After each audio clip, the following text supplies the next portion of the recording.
leluhur mereka yang menyebarkan agama Islam di Indonesia.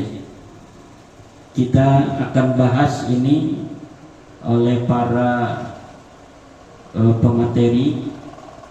Sebelum itu acara sesuai dengan agenda, yaitu laporan Sekretaris Jenderal Balai Adat dan laporan Sekretaris Jenderal Rabita Babat Kesultanan Banten tentang organisasi keduanya selama 1 tahun ini dan capaian apa saja yang sudah dicapai dan program apa saja yang sedang dikerjakan. Ini penting karena 1 tahun ini memang saya mohon maaf tidak bisa aktif seperti tahun-tahun kemarin di Rabita Kesultanan Banten dan di Balai Adat, karena memang ada tugas baru ini, yaitu untuk terus memberikan kesadaran kepada masyarakat Indonesia akan batalnya nasab Baklawi yang sangat berkaitan erat dengan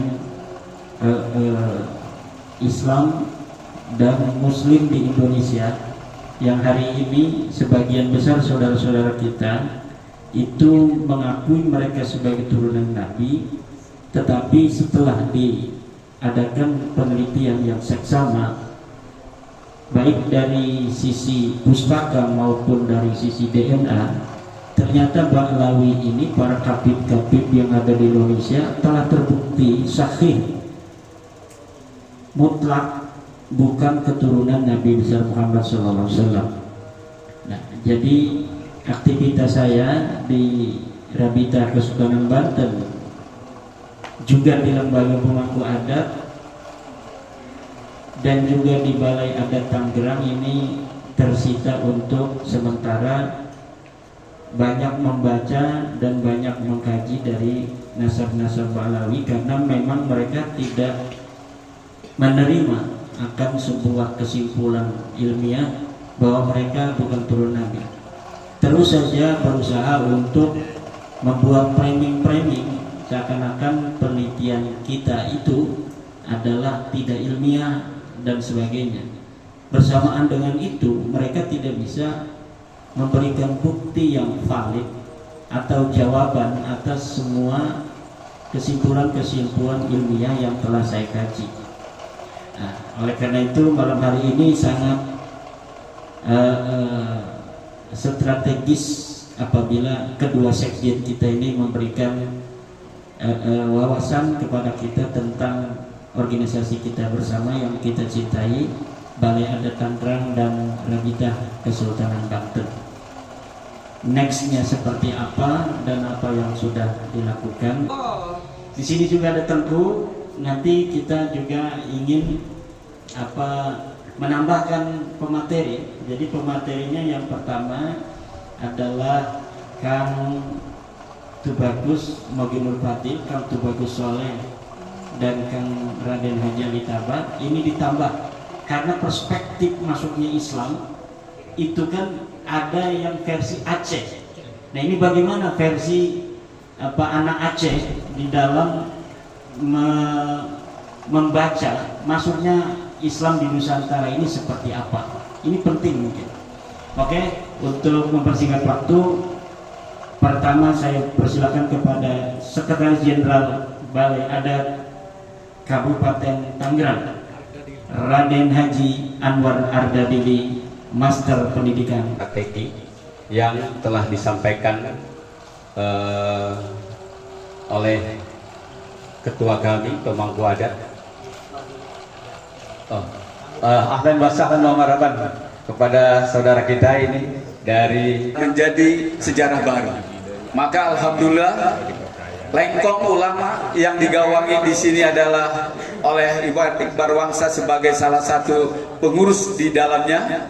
Ini menjadikan sebagai destinasi wisata religi dan sejarah edukasi, sehingga seluruh kabupaten ini apabila ada kegiatan itu turun. Maka ketika kemarin kami membuat silsilah yang awalnya adalah menjadi balayan daripada Ba'lawi. Tiba-tiba kami mendapat instruksi turunkan itu sejarah apa namanya? Ya harus dirubah. Itu Pak, bagaimana kami pada saat itu sudah membuat sebuah silsilah Raden Arya Wangsakara itu versi yang lama. Ya Ba'lawi pada saat itu. Kemudian karena memang lebih dulu. Namun ketika ada instruksi dari pimpinan pemangku adat bahwa ini ada kesalahan sejarah, maka pada saat itu pula kami langsung merubah, dan tentu banyak sekali pertanyaan-pertanyaan kepada kami. Kenapa ini dirubah? Apa sananya dan lain sebagainya. Sebagai garda terdepan dari Balai Adat, kami mencoba untuk memberikan pencerahan itu. Dan alhamdulillah semua orang akhirnya mengakui tentang sejarah dan silsilah tersebut. Itu langkah yang kedua yang sudah dilakukan oleh Balai Adat Kearian Tangerang sebagai salah satu langkah strategis untuk lingkungan pemerintahan, cara politik dan lain sebagainya. Ketiga, kami ingin mencoba bahwa sejarah ini menjadi satu wadah dan tempat, maka kami mencoba untuk membangun sebuah perencanaan museum ketanggerangan, dan ini sudah masuk melalui Dinas Kearsipan Kabupaten berkolaborasi dengan Dinas Pariwisata dan Budaya Kabupaten Tangerang, kemudian bekerjasama dengan Dinas Sosial Kabupaten Tangerang, Dinas Sosial Provinsi Banten, dan Kementerian Sosial RI. Kemudian untuk istilahnya kegiatan daripada Museum Diorama, insya Allah nanti akan ada di Indonesia, di Tangerang, dan menjadi sebuah museum yang sangat canggih, menjadi Museum Tangerang Raya. Karena kami ingin menjadikan bahwa Tangerang Raya ini menjadi provinsi nanti. Itu. Jadi Tangerang Raya menjadi provinsi Tangerang Raya nanti. Ini alhamdulillah sudah ada kajian akademis dan Balai Adat menjadi bagian daripada pembuat konten-konten sejarah. Dan yang terakhir, Ketua Pemangku Adat, kita adalah membuat mulok sejarah ketanggerangan. Kami sudah mencoba untuk membuat mulok, kemudian agar menjadi pendidikan bagi seluruh masyarakat Tangerang.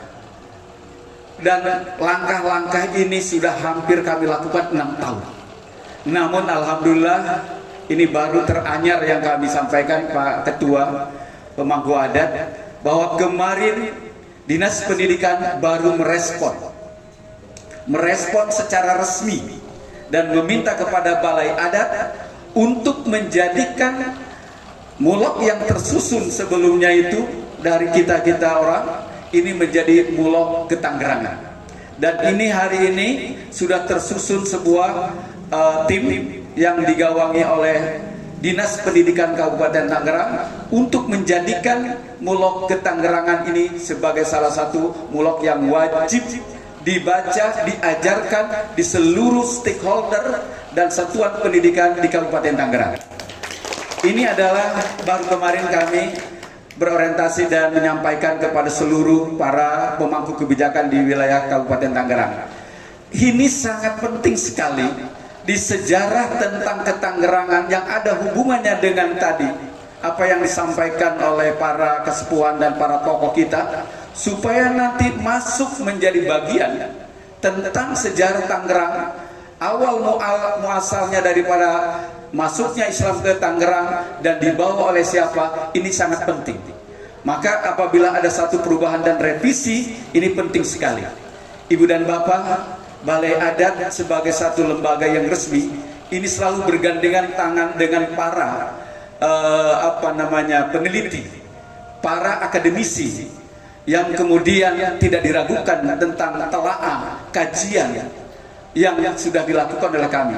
Kami pernah menggandeng Profesor Dr. Nina Lubis dari Guru Besar Universitas Pajajaran. Kami menggandeng Profesor Dr. Mufti Ali.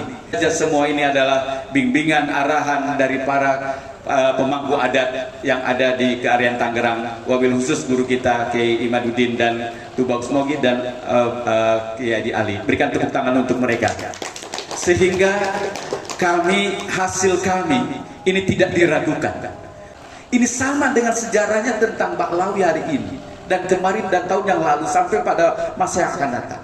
Tapi dengan sebuah kesabaran, ketangguhan, validasi data, kajian yang komprehensif dan lain sebagainya, mereka akhirnya mengikuti apa yang menjadi bagian daripada kajian-kajian kita. Ini menjadi satu awal langkah strategi kita bagaimana mengadakan sesuatu yang sesungguhnya agak mustahil, tetapi Allah Subhanahu wa taala tidak ada mustahil baginya. Kebenaran akan tetap berjalan sesuai dengan masa dan waktu. Itulah mungkin sedikit dan sepintas tentang progres daripada Balai Adat. Untuk itu Asyhadu an la ilaha illallah wahdahu la syarika lah wa asyhadu anna Muhammadan abduhu wa rasuluhu la nabiyya ba'd. Wassalatu wassalamu ala sayyidina Muhammadin ibn Abdillah wa ala alihi wa sahbihi ajma'in wa ba'd. Yang saya hormati dan saya muliakan Bapak Kiai Haji Maulud Astari, dan yang saya hormati dan yang saya muliakan dan sekaligus saya banggakan Kiai Besar Kiai Maduddin Usman Kantus Mogi, dan saya lakobi Panembahan Senopati karena tampilannya seperti Pangeran Sorosowan. Yang saya hormati Abah Ali Akipin Sesepuh Tangerang. Yang saya hormati Tengku Sayyid Gori Al-Kusasi dari Aceh. Kita tetap semangat menghantam Bahlawi.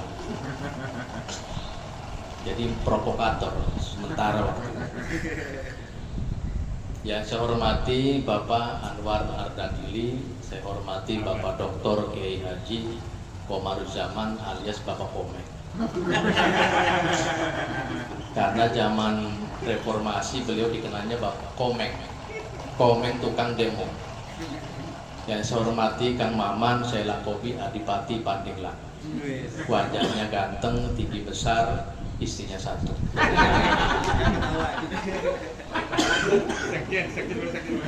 Yang saya hormati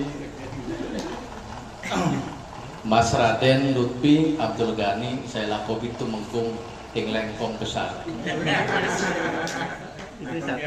Ya, beristri satu. Yang saya hormati Kantus TB Didi dan Kang Mas Gandhi dan seluruh sedulur-sedulur saya ini yang ada dan hadir di sini, mudah-mudahan diberkahi oleh Allah Subhanahu wa taala. Saya diberi kesempatan mungkin terakhir ya. Ya. Terakhir itu biasanya asoba. Bisa panjang, bisa pendek, bisa lebar, bisa sempit. Tapi saya ngambil posisi sempit aja lah. Saya tahun lahir itu 1978, selisih 3 tahun dengan Kiai Imad. Ketemu Kiai Imad itu saat usia saya itu 12 tahun, Kiai Imad umur 15. Iya, lebih tua Kiai. Beliau ngajinya ke ayah saya dan kakek saya di pondok kakek saya. Makanya saya itu sering mainnya dengan Kiai Imad karena badannya kecil dulu. Satu aliyah tapi badannya kecil seperti kelas 1 SMP. Makanya saya sering gendong-gendongan dengan beliau itu. Gendong-gendong pasti. Saya yang gendong, kadang Kiai yang saya gendong karena badannya kecil-kecil waktu itu. Nah itu kisah dulu zaman masih kecil. Nah, setelah itu tahun 1988 ada seorang Habib dari Empang Bogor. Saya tidak hafal namanya, tapi klannya itu adalah Alatas. Alatas mungkin masih saudaranya dengan Habib Hussein. Dagang minyak cerita. Dagang minyak itu pasti nangis. Dagang minyaknya itu pasti nangis. Kenapa nangis? Karena saya umpetin. ada minyak yang paling mahal harganya 200.000 saat itu.